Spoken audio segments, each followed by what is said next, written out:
कल कथा में कहा था कि जिंदगी में जीवन में ऐसा कोई व्यक्ति नहीं जिसके जीवन में तकलीफ नहीं, कष्ट नहीं।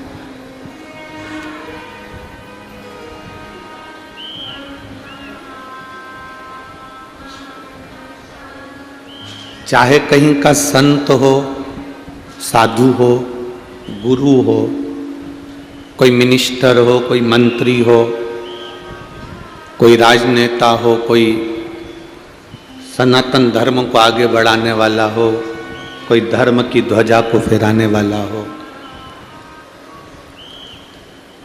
ऐसा संसार में कोई जन्मा ही नहीं जिसको केवल प्रशंसा ही प्रशंसा मिली।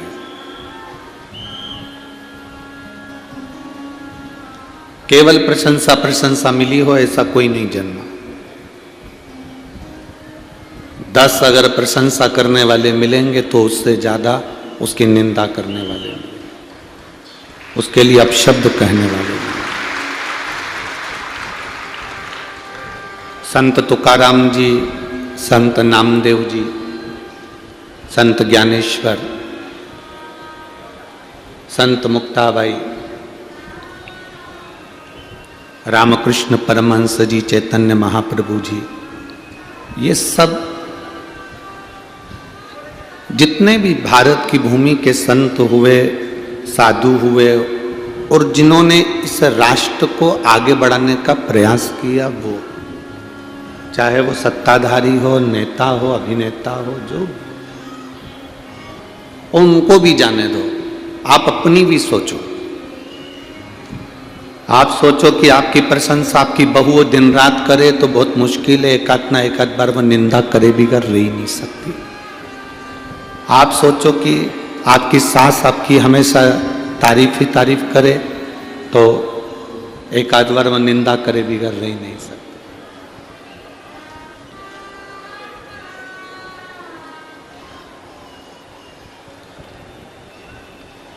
एक सास तो गजब का काम कर गई।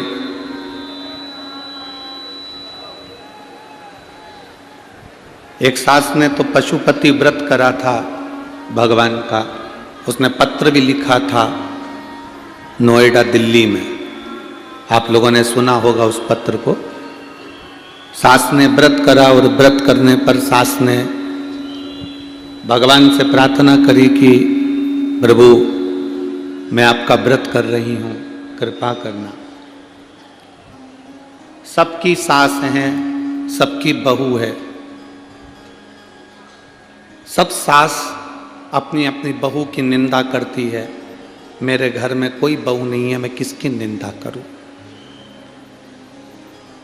मैं निंदा किसकी करूं। तो उसने पत्र में लिखा कि मैंने भगवान से कहा कि ऐसी कृपा कर दो कि मुझे भी एक बहू दे दो जिसकी मैं निंदा कर सकूं, जिसकी मैं निंदा कर सकूं, ऐसी बहू दे दो।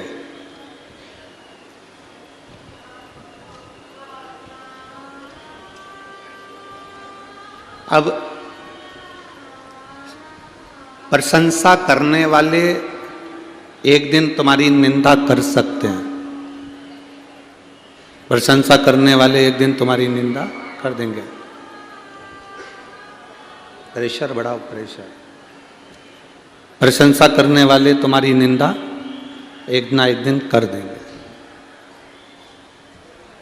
पर इतना याद रखना कि प्रशंसा वाले भले एक ना एक दिन तुम्हारी निंदा कर देंगे, पर निंदा वाले कभी जिंदगी में तुम्हारी प्रशंसा नहीं कर सकते, कभी नहीं करेंगे।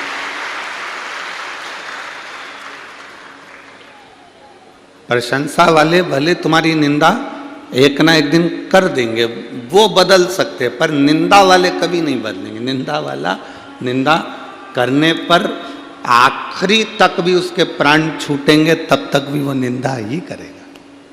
चुगली वाला चुगली ही करेगा, वो कभी तुम्हारी प्रशंसा नहीं कर सकता, वो तुम्हारी कभी बड़ाई नहीं कर सकता। आप उसको निकाल कर सोने का कोरा भी दे दोगे, हार भी पहना दोगे, शॉल भी उड़ा दोगे, कम्बल भी उड़ा दोगे, अच्छे कपड़े भी दिला दोगे, तो भी वो प्रशंसा नहीं करेगा, निंदा ही करेगा, निंदा। तो शिव महापुराण की कथा कहती है, एक बार माता पार्वती और देवाधिदेव महादेव भगवान शिव दोनों भ्रमण के लिए निकल कर जा रहे थे, दोनों घूमने के लिए जा रहे थे, दोनों चल दिए भ्रमण की ओर आगे बढ़ गए। भ्रमण करते करते एक जंगल के अंदर प्रवेश कर गए। भ्रमण करते करते एक वन में, एक जंगल में प्रवेश करे।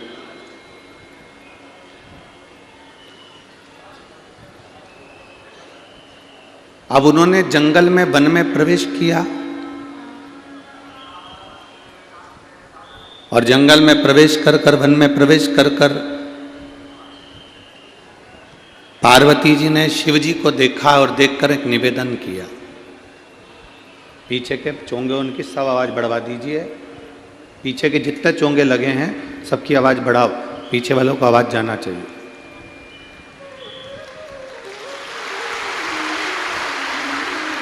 तो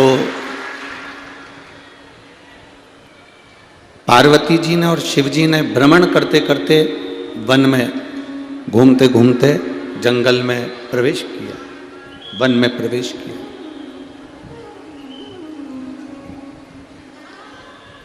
अब प्रवेश करने पर माता पार्वती जी भगवान शिव को देखी। माता पार्वती जी ने भगवान देवाधिदेव महादेव को देखा। गुंजाएं कम करो, गूंज रहा है।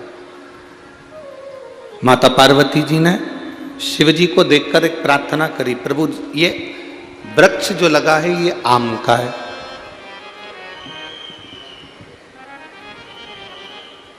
फिर पार्वती जी ने कहा ये वृक्ष जो लगा है ये अनार का है।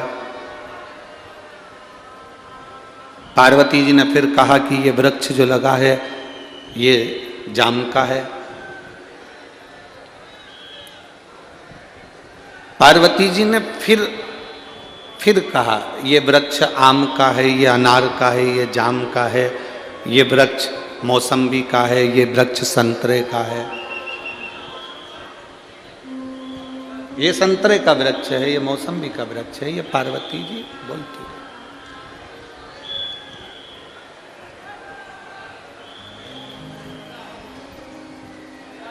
अब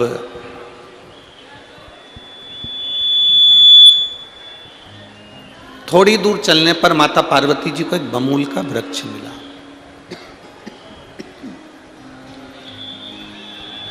माता पार्वती जी ने एक बमूल का वृक्ष देखा और माता पार्वती जी ने जब बमूल का वृक्ष देखा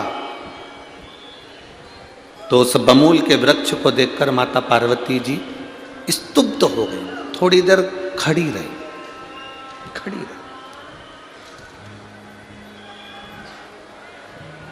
कृपया कार्यकर्ताओं से निवेदन है, आप लोग आवाज शोर ना करें। 3 घंटे की कथा को शांति से आप लोग सुने। जो लोग जहां हैं वो वहीं बैठ जाएं, कोई आगे आने का प्रयास ना करे। जहां पर हैं आप लोग वहीं बैठ जाइए।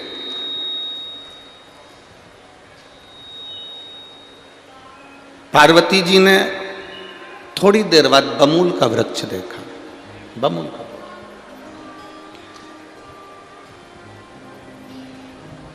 अब शिव जी ने आम का वृक्ष देखा, संतरे का वृक्ष देखा, शिव जी ने अनार का वृक्ष देखा, जाम का वृक्ष देखा और पार्वती जी ने थोड़ी देर बाद बमूल का जो वृक्ष देखा, बमूल का वृक्ष।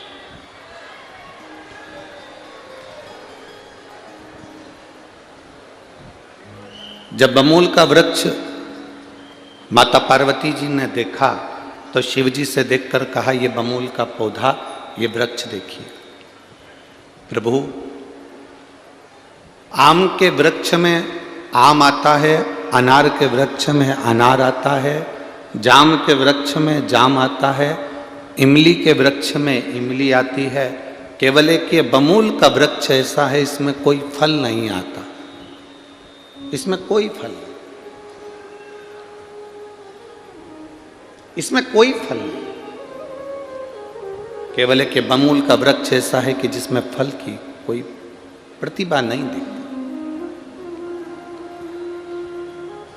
फल की कोई प्रतिभा नहीं। केवल एक वृक्ष यही ऐसा दिख रहा है जिसमें फल नहीं दिख रहा, फल न जाना।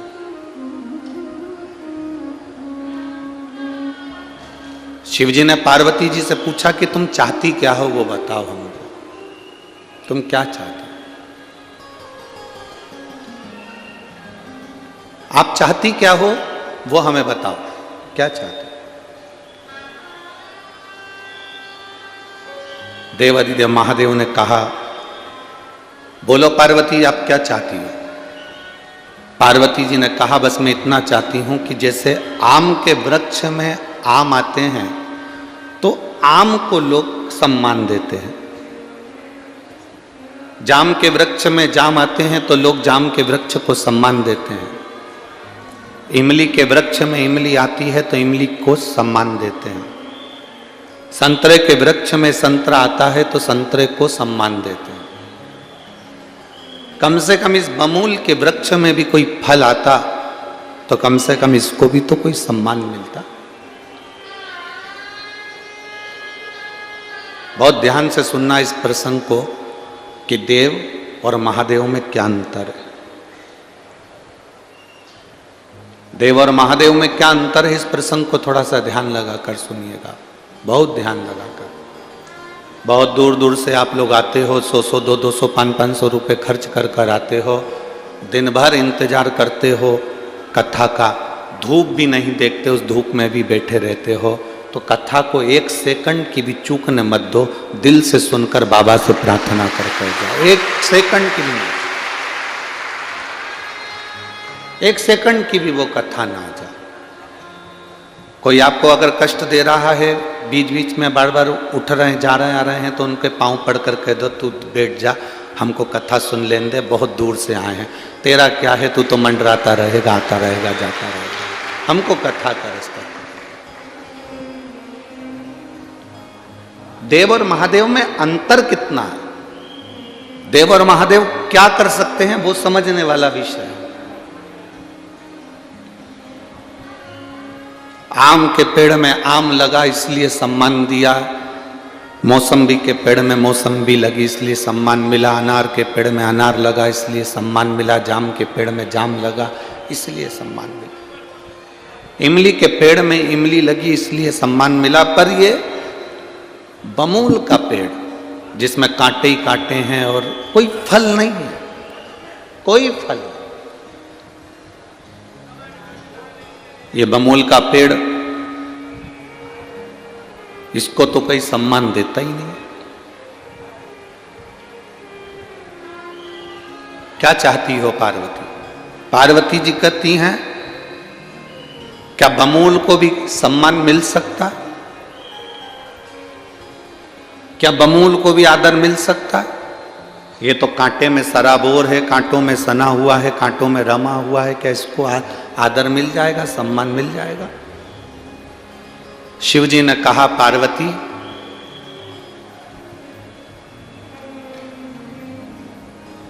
मैं क्या वर्णन करूं, दोनों के बाद संवाद हो रहे थे और उसी बीच में देवऋषि नारद का आगमन हो गया। श्रीमन नारायण, देवऋषि नारद पधारे। देवऋषि नारद ने पूछा,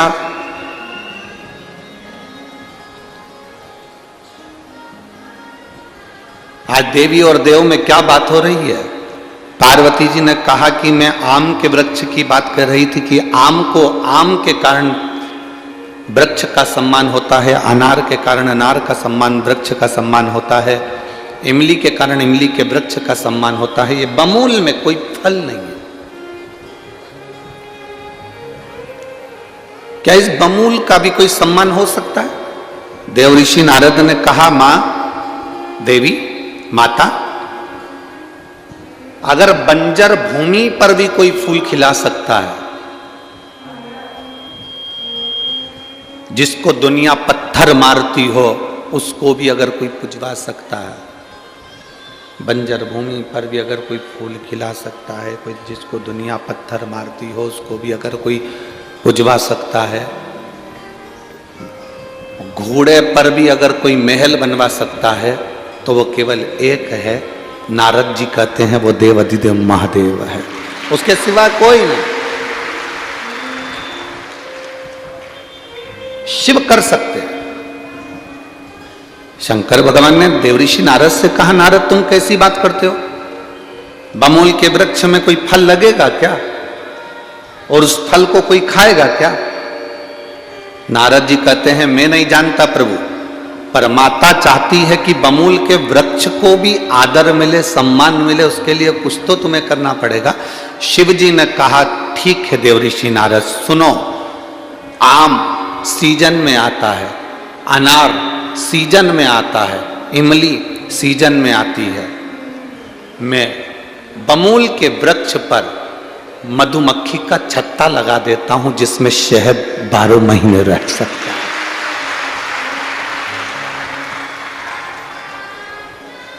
बारह महीने शहद रह सकता है।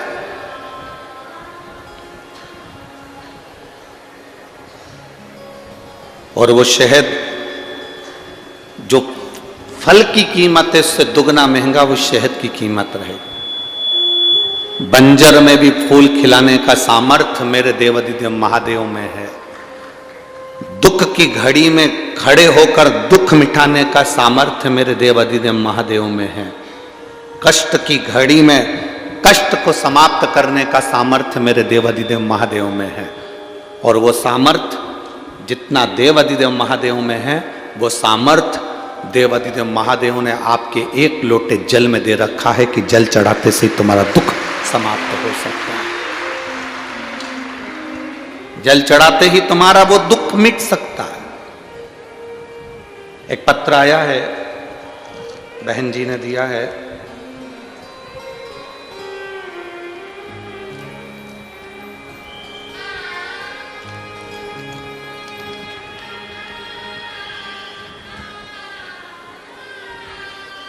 मैं सपना दीपक पुरोधी सपले, जिला न्यायाधीश, शिवाजी नगर, जिला जलगांव, मोबाइल नंबर मेरा ये है। श्री शिवाय नमस्तुभ्यम। आज पहली बार किसी जज महोदय ने पत्र भेजा है, उसके लिए आपको बहुत बहुत साधुवाद है, धन्यवाद। मैं इसके पहले सरकारी वकील के पद पर थी और बाबा की कृपा क्या होती है मैं इस पत्र के माध्यम से बताना चाहती हूं। गुरुदेव, मैं हमेशा जज बनने का प्रयास करती थी पर कुछ नंबरों के कारण रह जाती थी। फिर मेरी माँ ने मुझे बोला, तू शिवजी पे एक लोटा जल चढ़ाया कर। मैं न्यायालय जाती, पढ़ाई करती, एक लोटा जल शिवजी को चढ़ाती। मेरी 3 परीक्षा हुई। उस परीक्षा में मैंने बाबा को प्रणाम करा, बेलपत्र शहद का शिवजी को समर्पित कर शंकर भगवान को जल चढ़ाया। आज बाबा का मैं क्या गुणगान करूं गुरुदेव। मेरे बाबा ने मुझे 1 लोटे जल का फल दिया और मुझे जज बना दिया। मैं बाबा को धन्यवाद देती हूँ। जज तो मैं बन गई पर मेरी पोस्टिंग नहीं आ रही थी गुरुदेव, आर्डर नहीं आ रहा था हाथ में।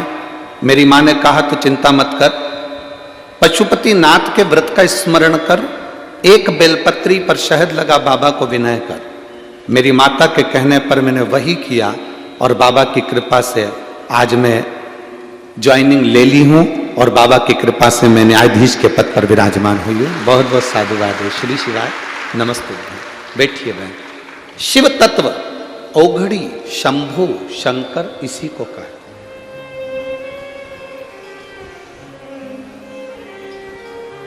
दुनिया के लोग भले हंसे पर आपका विश्वास अगर पक्का है, दृढ़ है, तो मेरा बाबा आपके साथ में कदम से कदम मिलाकर चल रहा है और वह आपका कार्य कर रहा है।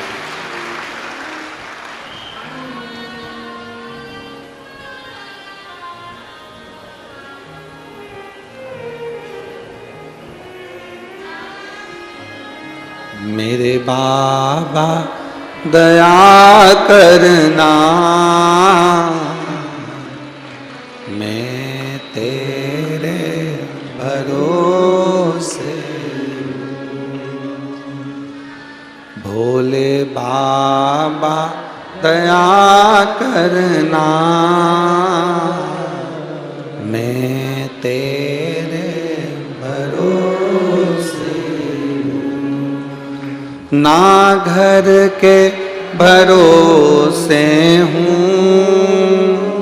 ना परिवार के भरोसे हूँ,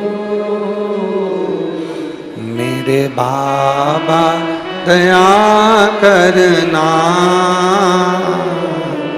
मैं तेरे भरोसे। भोले बाबा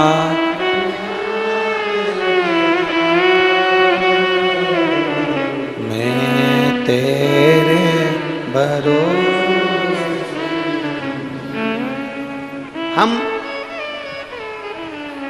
दुनिया के लोगों के कहने पर भले भटक जाए,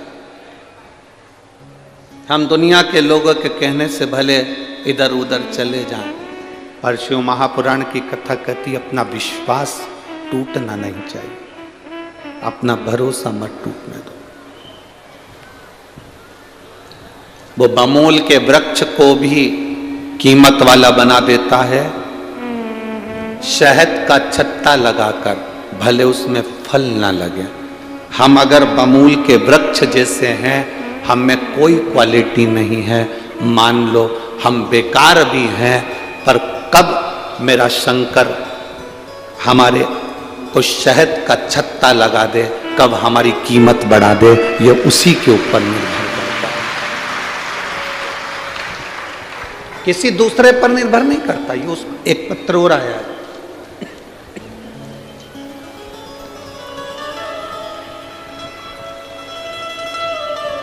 मेरा नाम सो रत्ना लक्ष्मण झावरे, मुकाम पोस्ट फेजपुर, तहसील यावल, जिला जलगांव। कहीं बैठे हो तो हाथ हिला सकते हैं, अगर कहीं बैठे हो।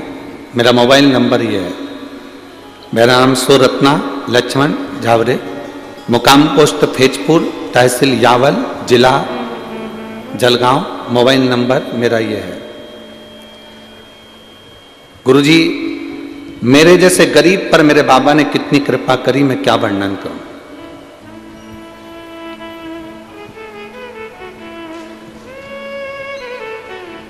बाबा, एक लोटा जल एक बेलपत्री का क्या वर्णन करूं। मेरी जिंदगी बहुत दुख और कष्टों में चल रही थी। मेरा बेटा चेतन ने 2 बार रेलवे की परीक्षा दी, पर 2 बार भी फेल हो गया। मेरे बेटे ने तीसरी बार परीक्षा दी, तैयारी करी, खूब पढ़ाई करी, पर परीक्षा में उत्तीर्ण नहीं हो पाया। मेरा बेटा हताश होकर खेत पर जाना काम करना चालू कर दिया, दूसरे की दुकान पर काम करा, खेत पर काम करना चालू कर दिया। तब मैंने पूछा क्या हो गया, कहा अब मैं एग्जाम नहीं दूंगा क्योंकि मैं पास नहीं हो रहा। मैंने अपने बेटे से कहा एक बार और परीक्षा दे। सियोर वाला महाराज कहता है कि खूब पढ़, खूब मेहनत कर, और जब परीक्षा देने जाए तो एक बेलपत्री को शहद लगाकर शिव जी को चढ़ाकर जाना। इसलिए मैंने पत्र में भी बेलपत्र बनाकर भेजा है कि इस बेलपत्र का फल क्या होता है। गुरुदेव, बाबा की कृपा से 2022 का मैंने एग्जाम मेरे बेटे से दिलवाया। उसको कहा खूब पढ़ाई कर। सियोर वाला गुरुजी कहता है जितना पढ़ सकते हो उतना पढ़ो, अपनी कैपेसिटी से ज्यादा पढ़ो, विद्या अध्ययन करो। मैंने अपना बेटे को खूब पढ़ाया। उसने पेपर देने के समय पर एक बेलपत्री में शहद लगाकर जब शिवजी को चढ़ाया तो मुझसे मंदिर में कहता है, माँ क्या भोले बाबा को शहद का बेलपत्र चढ़ाने से वो सुन लेगा। मैंने मेरे बेटे से कहा तो चिंता मत कर, अब की बार एग्जाम दे, बाबा सुनेगा। मेरे बेटे ने रेलवे की परीक्षा 2022 की दी और इंतजार किया कि रिजल्ट आएगा। रिजल्ट रुक गया, आया नहीं। बेटा टूट गया। मुझसे कहता है माँ देख तेरे भोलेनाथ ने भी कुछ नहीं करा। मैंने मेरे बेटे से कहा तू चिंता मत कर। वो सियोर वाला महाराज कथा में लाखों की भीड़ में कहता है कि बाबा सुनता है। अगर वो कहता है कि बाबा सुनता है तो बाबा सुनेगा। 15 दिन निकले थे, बेटे से मैं कहती रही तू जल चढ़ाते रहे, वो जल चढ़ाता रहा और उसका रिजल्ट आ गया। आज मेरा बेटा गवर्नमेंट जॉब रेलवे में सर्विस कर रहा है और अच्छे पद पर सर्विस कर रहा है। मैं बाबा को यहाँ प्रणाम करने के लिए आई हूँ। मेरा नाम सोरत्ना लक्ष्मण जावरे, मुकाम पोस्ट फैजपुर, तहसील यावल, जिला जलगांव, मोबाइल नंबर ये। कहीं आए हैं क्या? अच्छा आप ही हैं, हाथ हिला दो एक बार। श्री शिवाय नमस्तुभ्यम। बहुत बहुत बधाई बाबू आपको, बहुत बहुत बधाई। शिव कृपा इसी को कहते हैं, शंभु इसी को कहते हैं।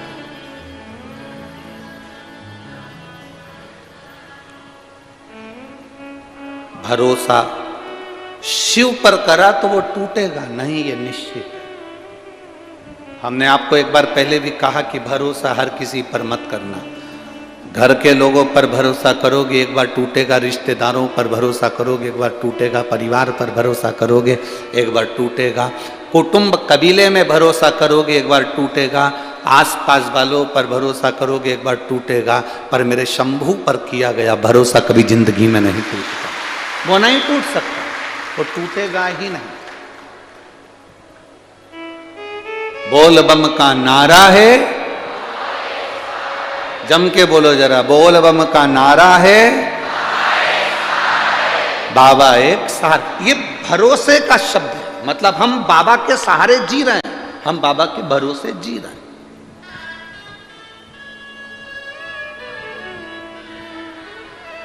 ऐसा कौन व्यक्ति है जिसकी जिंदगी में कष्ट नहीं? ऐसा कौन व्यक्ति है जिसको कभी निंदा नहीं मिली? ऐसा कौन व्यक्ति है जिसके ऊपर कभी उंगली नहीं उठाई गई? संत तुकाराम जी को देखोगे तो लोगों ने उन पर भी उंगली उठाई, संत ज्ञानेश्वर जी को देखेंगे तो उन पर भी उंगली उठाई गई, संत नामदेव जी को देखेंगे तो उन पर भी उंगली उठाई गई। जितने भारत की भूमि पर संत हुए, साधु हुए, बड़े बड़े जो पद पर पहुंच जाते हैं, बड़े बड़े औहदे पर पहुंच जाते हैं, उन पर उंगलियां उठाई जाती हैं। आप सनातन धर्म के लिए आगे बढ़ेंगे, आप पर उंगली उठाई जाएगी।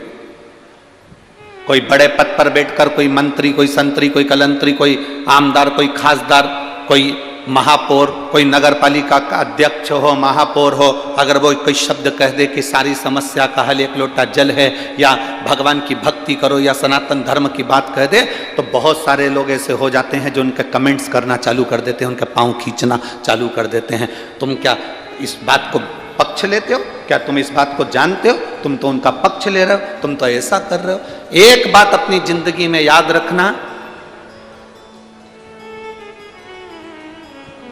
झूठी पत्तल का भोजन कर लेना, भूखे मर जाना, पर अपने सनातन धर्म को छोड़कर दूसरे धर्म में मत जाना।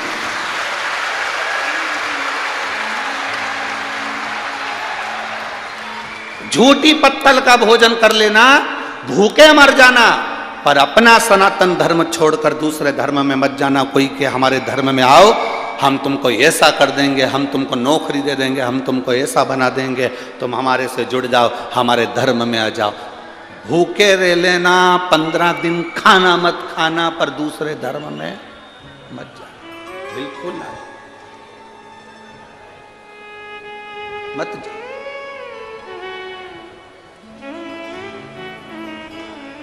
बड़ी मुश्किल से हमारा जन्म भारत की भूमि पर होता है, बड़ी मुश्किल से ये मनुष्य का शरीर मिलता है, और बड़ी मुश्किल से शंकर को चढ़ाने के लिए एक लोटा जल मिलता है। इसको छोड़कर कैसे जाएं?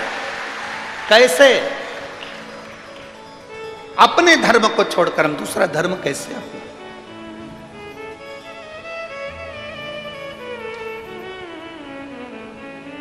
शिव कथा कह रही है, वो शिव है, हार नहीं देता। राजा विक्रमादित्य का आपने चरित्र सुना होगा, जो शंकर का परम उपासक था, देवी का परम उपासक था।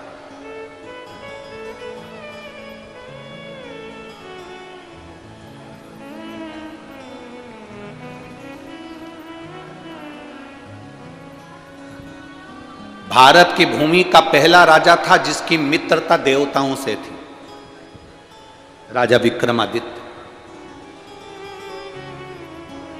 पूरे ब्रह्मांड का, पूरे भारत की भूमि का पहला राजा था जिसके संबंध देवताओं से थे। उसके संबंध देवताओं से क्यों थे?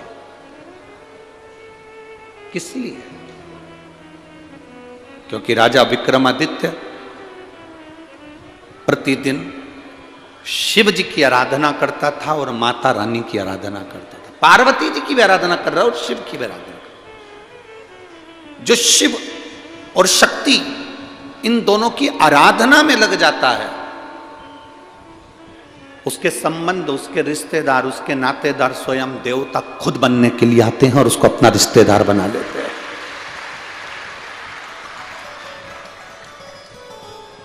आप इतने लाखों में लोग, लाखों में शिव भक्त यहां कथा सुनने के लिए आए हैं, पंडालों में कहीं जगह नहीं है, गाड़ियों के ऊपर लोग चढ़े हुए हैं, रोडों पर लोग बैठे हुए हैं। जो दिन का नजारा है ऐसा कैसे ही रात का भी नजारा रहता है? ऐसा कैसे? यहां कोई किसी का रिश्तेदार नहीं है, कोई किसी का नातेदार नहीं है, कोई किसी का पहचान वाला नहीं है। पर जो 5 दिन कथा के पंडाल में रहता है, 7 दिन कथा के पंडाल में रहता है, उसकी पहचान इतनी हो जाती है कि घर के रिश्तेदार फीके पड़ते हैं और यहाँ के रिश्तेदार प्रबल हो जाते हैं। घर के रिश्तेदार फीके पड़ जाते हैं और यहाँ के रिश्तेदार प्रबल हो जाते हैं।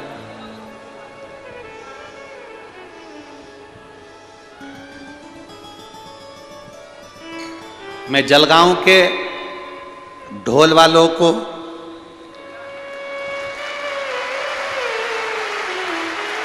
नगाड़े वालों को, डीजे वालों को, मैं जलगांव के बैंड बाजे वालों को और यहाँ के आसपास के गांव की ढोलक पेटी की मंडलियों को यहीं से नमन करता हूँ, दंडवत करता हूँ। नमन।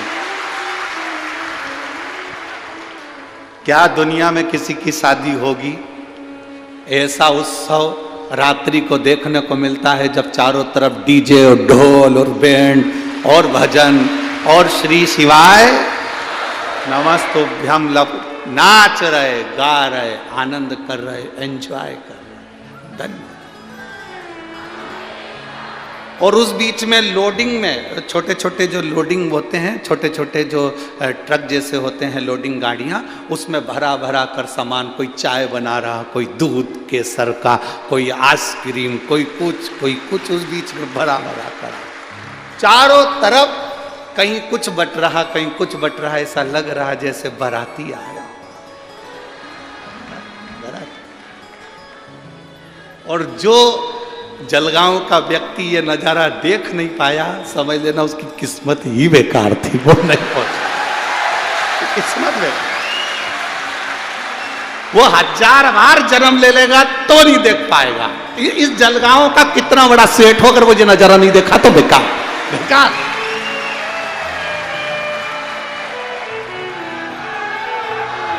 जिसने ये नजारा नहीं देखा वो गया, वो उसका जीवन ही बेकार है। फिर वो उसका जन्म, उसका जलगांव में रहना ही बेकार। मतलब वो जलगांव में रहा, समझ लो कुछ खो दिया उसने, हीरा खो दिया। ये नजारा नहीं देख पाया। इतने शिव भक्तों का आनंद, इतने शिव भक्तों की अलमस्तता, इतने शिव भक्तों की रात को 2:30 बजे भी एक जैसे भजन में आनंद लेना, भक्ति में डूबे रहना, दिन भर कथा सुनना, रात को कीर्तन करना, और लोग हाथ जोड़ जोड़ के, लो साहब चाय पियोगे, लो साहब दूध पियोगे। हम सोचते थे कि दिल्ली नोएडा के लोगों ने सबसे ज़्यादा लोगों को खिलाया है, पर आज जलगांव ने सिद्ध कर कर बता दिया इसके बराबर कहीं नहीं खिलाया है। इसके बराबर कहीं नहीं खिलाया। खूब गाड़ियां भर भर के, लो साहब पानी, लो साहब पाउच, लो साहब बाटल, लो साहब ये, लो साहब। अरे क्या हाथ जोड़ जोड़ के धन्य है रे जलगांव वालों, नजर उतरवा लेना तुम्हारी, हो नजर उतरवा, धन्य आपकी शिव भक्ति, धन्य। और महाराज शंकर शंकर है, ओघड़ी उसकी भक्ति सरल नहीं, उसकी भक्ति साज। अब केवल एक दिन और रहा है, आज की रात्रि, कल तो सुबह 8 बजे से कथा होगी, 11 बजे विराम हो जाएगी। 1 बजे हम भी यहाँ से बाबा कुबेरेश्वर धाम के लिए रवाना होंगे। फिर 16 दिसंबर से वापिस अमरावती की कथा में 1 बजे से 4 बजे तक आप लोगों के मध्य टीवी चैनल के माध्यम से फिर मिलना हो जाएगा। ये तो शिव भक्ति है। मिला इस शरीर को मौका जो दिया। राजा विक्रमादित्य भारत की भूमि के वो राजा थे जिनकी मित्रता, जिनकी पहचान देवताओं से थी।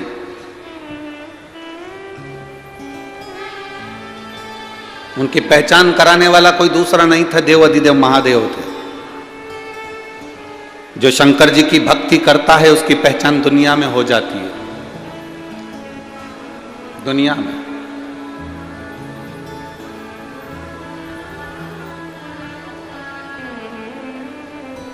चौधरी परिवार को कोई जानता था कि नहीं जानता था पता नहीं, पर इनने शंकर की भक्ति करी, शिव पुराण की कथा कराई, तो अब सब पहचान जाएंगे कि जगदीश चौधरी कौन है, तो भरत चौधरी कौन है, तो ये कौन है। कौन पहचान? शिव की आराधना करने वाला, शंकर का गुणगान करने वाले को कभी कहीं नहीं जाना पड़ता। उसकी खुद आनंदता, उसकी मित्रता देवताओं से हो ही जाती है। उसका संबंध देवताओं से हो जाता है। और जितने यहां बैठे हो पंडाल में, जितने पंडाल के बाहर बैठे हो, जो गाड़ियों पर बैठे हैं, जो आस्था चैनल पर कथा सुन रहे हैं, फेसबुक यूट्यूब पर कथा सुन रहे हैं, जो मोबाइल पर कथा सुन रहे हैं, उनसे निवेदन करूंगा कि आप शंकर की कथा में मन लगाए हो।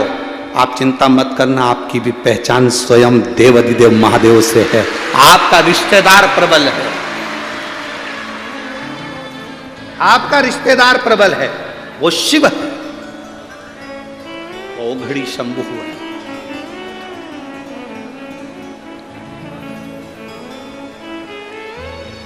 सहज नहीं।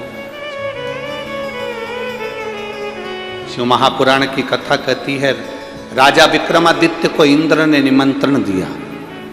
अब देखिएगा जरा, शिव तत्व को जानिएगा।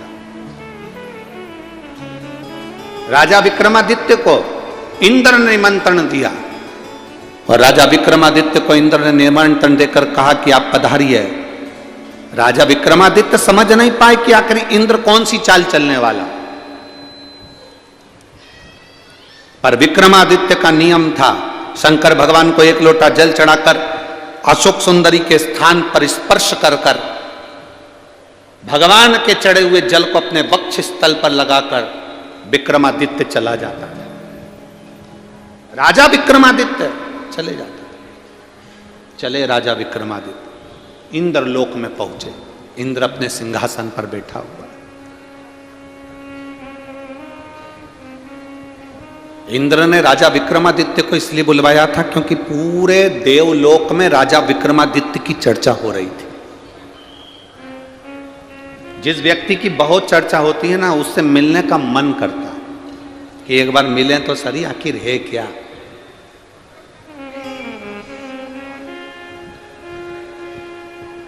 आखिर ये है कौन, इससे मिले। एक पत्र आया है, इस पत्र में एक लड़के ने लिखा, देखिए।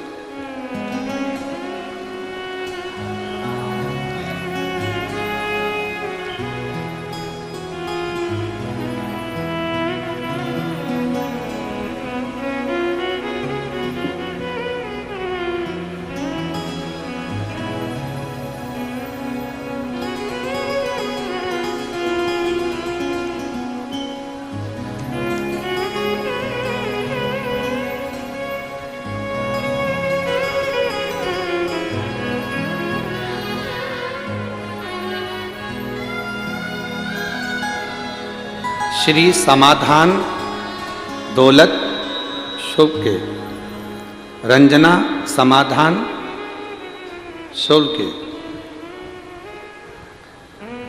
रहवासी देव पिपरी, तहसील जामनेर, जिला जलगांव।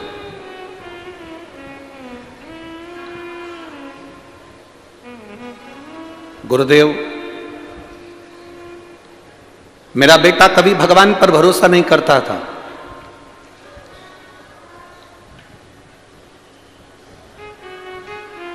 मेरे बेटे ने मुझसे शर्त लगाई, कहीं बैठे हो तो हाथ हिला सकती हैं।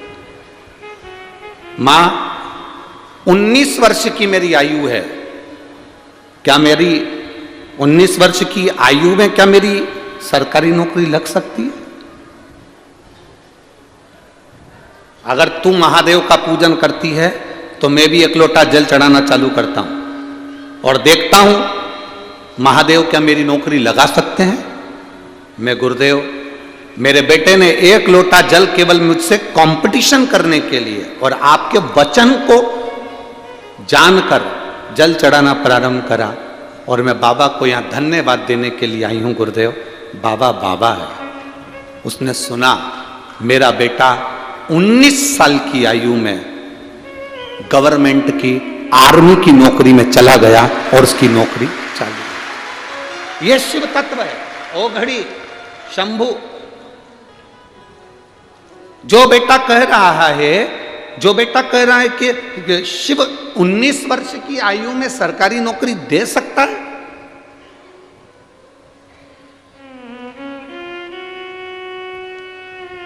आज मेरा बेटा अहमदनगर में ट्रेनिंग कर रहा है, उसकी नौकरी लग गई है। 26/10/2023 को उसका आर्मी में सिलेक्शन हो गया। मैं यहां पर प्रणाम करने के लिए आई हूं।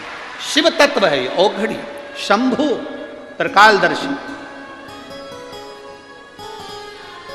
हो सकता है। पंडाल में बैठकर कथा सुनने पर क्या लाभ होता है? एक पत्र में एक बहन ने लिखा, उज्ज्वला धीरज गोसावी, मुकाम पोस्ट बड़ा की, तहसील राहा शाहदा, जिला नंदुरबार। मोबाइल नंबर ये है। कहीं बैठी हो तो हाथ हिला सकती हैं, कहीं बैठी हो तो हाथ हिला सकती हैं। उज्ज्वला धीरज गोसावी, मुकाम पोस्ट बड़ा की, तहसील शाहदा, जिला नंदुरबार। मोबाइल नंबर ये है। आप लोग पत्र में भी उसको पढ़ सकते हैं। बाबा, मैं भोलेनाथ का क्या गुणगान करूं? मैं 3 महीने से हॉस्पिटल घूम रही थी। मेरे गर्भाशय में 7 सेंटीमीटर की गठान हो गई थी। 3 डॉक्टरों ने बोला तुरंत ऑपरेशन करना पड़ेगा। परिवार वाले सभी परेशान हो गए थे। मैं और मेरे पति हम धूलिया के निरामय हॉस्पिटल में आए थे। उस वक्त धूलिया में आपकी कथा चल रही थी। हम हॉस्पिटल से सीधे पंडाल में आ गए थे। वहाँ मेरे पति और मेरी माँ ने पंडाल में बाबा से विनती की, मेरी बेटी के गठान मिट जाए। तभी हमने बाबा से विनय कर वहाँ की मिट्टी को पेट पर लगाया, प्रणाम करा और धूलिया के पंडाल में, हम हॉस्पिटल से सीधे धूलिया के पंडाल में गए। बैठकर हमने विनती करी। आप श्री शिवाय नमस्तुभ्यम कहते हो, हम कहते हैं वो श्री शिवाय नमस्तुभ्यम नहीं, हमारी सीधी डोर बाबा से बांध देते हो। हम बाबा से कहते हैं। मैंने बाबा से विनती करी, बाबा 15 दिन में डॉक्टर ने सोनोग्राफी करना है और मेरा ऑपरेशन करना है, केवल 15 दिन मेरे पास है। तब डॉक्टर ने 15 दिन की सोनोग्राफी के लिए मुझे वापस बुलाया और वहाँ पर चेक कराया। मैं बाबा का क्या वर्णन करूं।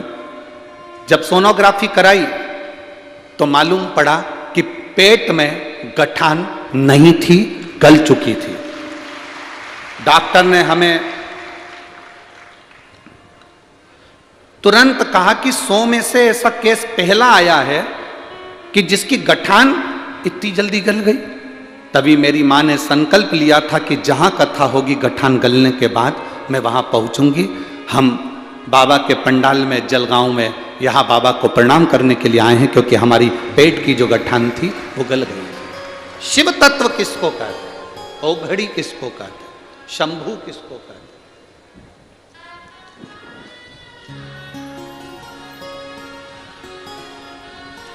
आपका विश्वास, आपका भरोसा, आपकी दृढ़ता मूल है। मेरी जीजियों, मेरी माताओं, मेरी बहनों, मेरे जीजाओं, मेरे भाई, आप सब यहाँ पर आमंत्रित हैं, बैठे हैं, शिव भक्ति की कथा का लाभ ले रहे हैं, भगवान की अविरल भक्ति को अपने हृदय में धारण कर रहे हैं। पर ये विश्वास मानकर चलना, आपको यहाँ तक लाने वाला ना तो सीहोर वाला महाराज है, ना चौधरी परिवार है, ना कोई है। आपको यहाँ तक पकड़ कर लाने वाला स्वयं देवाधिदेव महादेव है। वो तुमको लेकर, और वो तुमको लेकर आया है तो कुछ अच्छा करने के लिए लेकर आया होगा, कुछ श्रेष्ठ कर्म करने के लिए लेकर आया, कुछ अच्छा करेगा जरूर, ये विश्वास रखिए। गया इंद्र को लगा कि ये विक्रमादित्य की चर्चा सब दूर हो रही है, राजा विक्रमादित्य की जय, राजा विक्रमादित्य की जय, राजा विक्रमादित्य की जय, पूरा ब्रह्मांड कर रहा है, देवता भी इसका गुणगान करते हैं। आखिर राजा विक्रमादित्य में ऐसा क्या है? 2 क्षण में राजा विक्रमादित्य को मैं नीचे धूल चटा दूंगा, ये राजा इंद्र ने विचार कर लिया 2 क्षण में। ऐसे दुनिया के कई लोग हैं जो शंकर भगवान के भक्त को धूल चटाने का प्रयास करते हैं। कौन लगता है शंकर का भगत, इसको तो धूल चटा दूंगा, ये मुझे जानता नहीं है।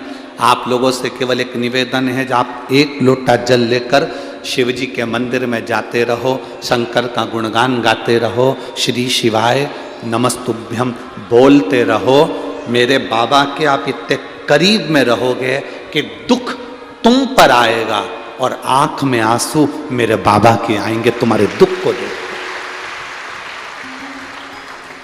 तुम्हारे दुख को देखकर आंसू मेरे बाबा के आंख में आएंगे कि मेरे भक्त को ये तकलीफ कैसे हो गई, मेरे भक्त को ये दुख कैसे आ गया,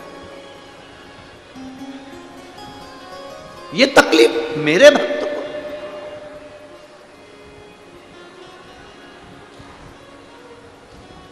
महाराज ओ मेरा बाबा भोलानाथ, जिसके सिर पे रख दे हाथ, मेरा बाबा भोलानाथ, जिसके सिर पर रख दे हाथ, कर दे वारे के न्यारे नंदी पे चढ़ के, मेरा बाबा भोलानाथ।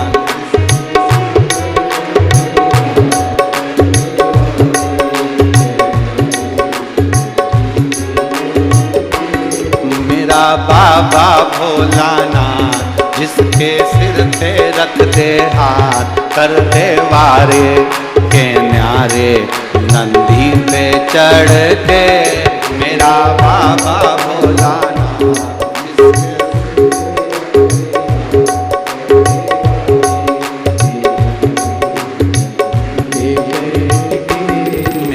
बाबा भोलानाथ, जिसके सिर पर रख दे हाथ, कर दे वारे के न्यारे नंदी पे चढ़ के, मेरा बाबा भोलानाथ, जिसके सिर पर रख दे हाथ, कर दे वारे के न्यारे नंदी पे बैठ के। शंभो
मीरा माए देखो डमरू बजाए, कैसा निराला भोले रूप बनाए।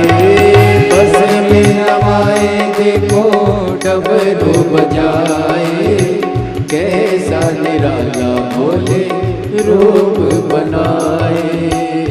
गले में सर्पों की है माल, जिसके सिर पे रखते हाथ करते वारे के न्यारे नंदी पे बैठ के। गले में सर्पों की है माल, जिसके सिर पे रखते हाथ करते वारे के न्यारे नंदी पे बैठ के। मेरा बाबा भोलानाथ जिसके सर पे रख दे हाथ कर दे वारे के न्यारे नंदी पे चढ़ के। मेरा बाबा भोलानाथ जिसके सिर पे रख दे हाथ करते वारे के न्यारे नंदी पे बैठ के।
राधे छाला पहने भोले जटाओं में गंगा, चम चम चमकता है माथे पे चंदा। छाला पहने भोले जटाओं में गंगा, चम चम चमकता है माथे पे चंदा। छाला पहने भोले जटाओं में गंगा, चम चम चमकता है माथे पे चंदा।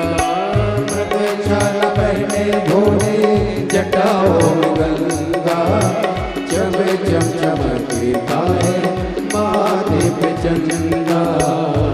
गौरा जी को लेके साथ जिसके सिर पे रखते हाथ करते वारे के न्यारे नंदी पे बैठ के।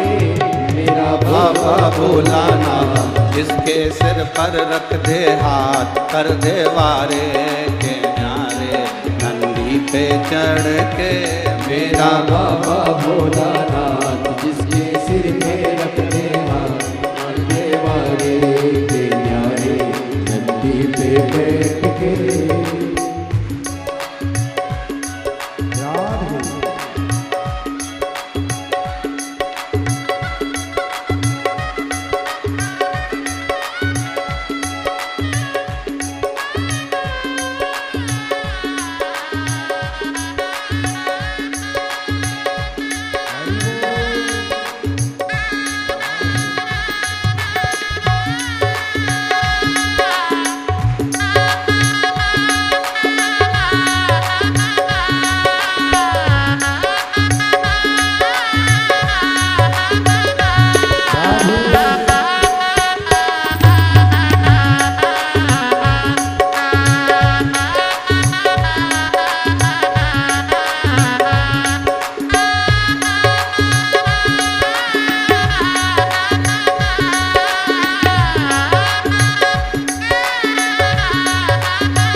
भक्तों के ये तो भोले भगवान है। देवों के देव इनकी महिमा महान है। भोले भक्तों के ये तो भोले भगवान है। कर ले भक्तों का उद्धार जिसके सिर पे रखते हाथ। करने वाले के न्यारे नंदी पे बैठ के मेरा बाबा भोलेनाथ जिसके सिर पे रखते हाथ। करने वाले के न्यारे नंदी पे बैठ के मेरा बाबा भोलानाथ जिसके सिर पे रखते हाथ। कर देवारे के न्यारे नंदी पे चढ़ के मेरा बाबा भोलानाथ जिसके सिर पे रखते हाथ। करने वाले के न्यारे नंदी पे बैठ के मेरा बाबा भोलानाथ जिसके सिर पे रख दे हाथ। कर देवारे के न्यारे नंदी पे चढ़ के मेरा बाबा भोलानाथ जिसके सिर पे रखते हाथ। करने वाले के न्यारे नंदी पे बैठ के कर देवारे के न्यारे नंदी पे चढ़ के वो करने वाले के न्यारे नंदी पे बैठ के कर देवारे के न्यारे नंदी पे चढ़ के करने वाले के न्यारे नंदी पे बैठ के आर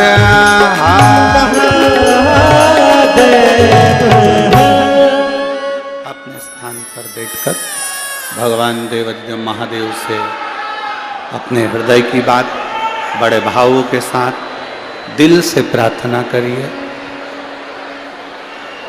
भगवान शिव की कृपा हो।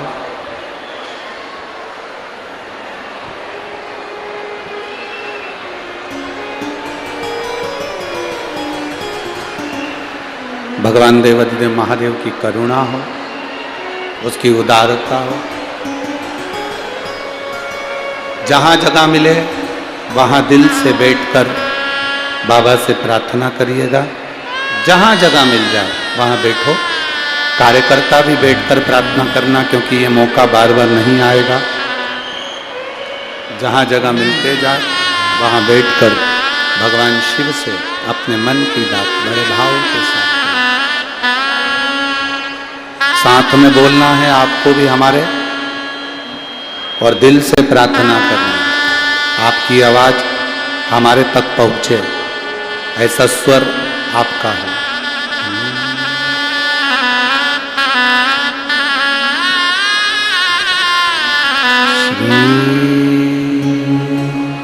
शिवाय नमस्तु। श्री शिवाय नमस्तु। श्री शिवाय नमस्तु। श्री शिवाय नमस्तु। श्री शिवाय नमस्तु। भोला सब दुख काटो ओ सब दुख काटो। शिव शंकर तेरी माला, भोले बाबा तेरी माला। भोला सब दुख काटो ओ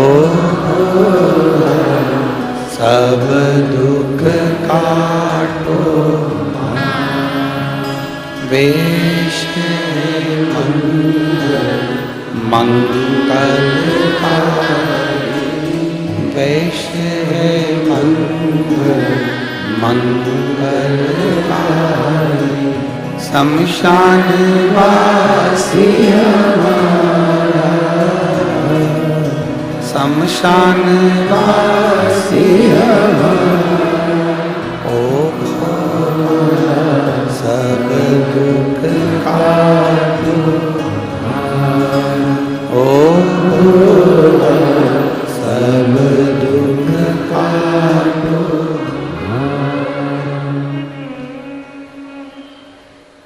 भगवान शिव ओ गणदानी इंद्र विक्रमादित्य राजा को नीचा दिखाने के चक्कर में उसने आमंत्रण दे दिया, निमंत्रण दे दिया। आमंत्रण दिया, निमंत्रण दिया। जब राजा विक्रमादित्य इंद्रलोक में पहुंचे,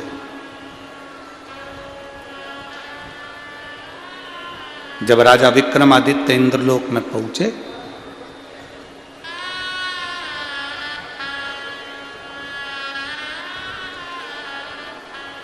सिंहासन पर बैठे हुए राजा इंद्र ने कहा, आओ राजा विक्रमादित्य आइए। बहुत ध्यान देना महाराज, बहुत। 10 लोग अगर आपके पक्ष में हैं तो यह भी मानकर चलना कि 20 लोग आपके विपक्ष में, आपके पीछे की ओर है, आपका साथ नहीं देने वाले।